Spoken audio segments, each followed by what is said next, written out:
As Jesus was walking along, he saw a man who had been blind from birth. "Rabbi," his disciples asked him, "why was this man born blind? Was it because of his own sins or his parents' sins?" "It was not because of his sins or his parents' sins," Jesus answered. "This happened so the power of God could be seen in him. We must quickly carry out the tasks assigned us by the one who sent us. The night is coming, and then no one can work.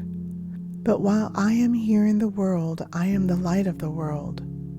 Then he spit on the ground, made mud with the saliva, and spread the mud over the blind man's eyes. He told him, "Go wash yourself in the pool of Siloam." Siloam means sent. So the man went and washed and came back seeing. His neighbors and others who knew him as a blind beggar asked each other, "Isn't this the man who used to sit and beg?"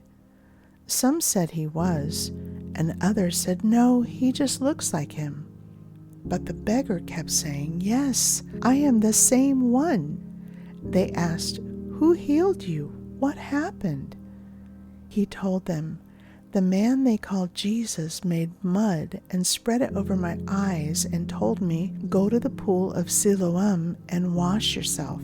So I went and washed, and now I can see." "Where is he now?" they asked. "I don't know," he replied.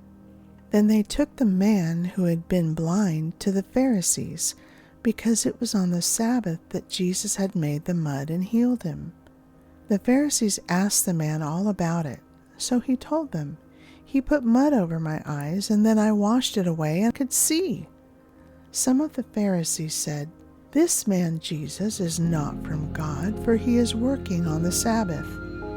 Others said, "But how could an ordinary sinner do such miraculous signs?" So there was a deep division of opinion among them. Then the Pharisees again questioned the man who had been blind and demanded, "What's your opinion about this man who healed you?" The man replied, "I think he must be a prophet." The Jewish leaders still refused to believe the man had been blind and could now see, so they called in his parents. They asked them, "Is this your son? Was he born blind? If so, how can he now see?"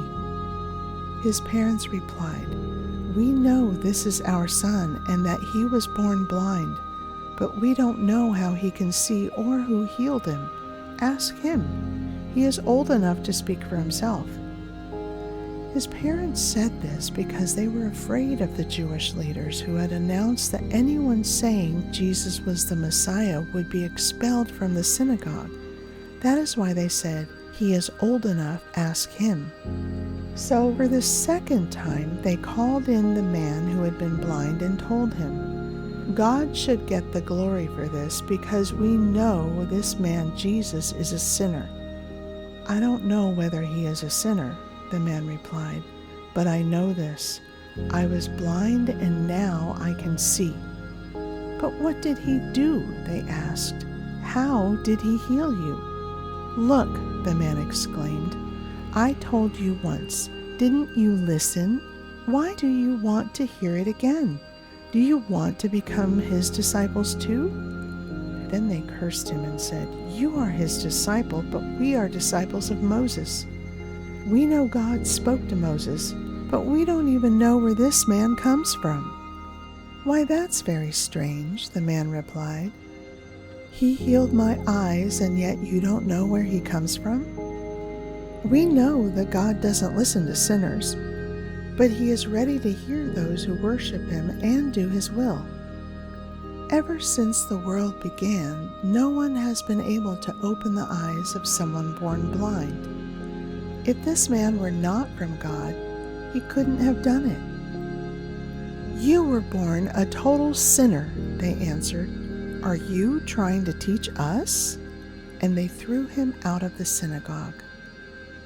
When Jesus heard what had happened, he found the man and asked, "Do you believe in the Son of Man?" The man answered, "Who is he, sir?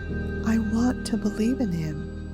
"You have seen him. Jesus said, "and he is speaking to you." "Yes, Lord, I believe," the man said, and he worshiped Jesus. Then Jesus told him, "I entered this world to render judgment, to give sight to the blind, and to show those who think they see that they are blind." Some Pharisees who were standing nearby heard him and asked, "Are you saying we're blind?" "If you were blind, you wouldn't be guilty," Jesus replied. "But you remain guilty because you claim you can see."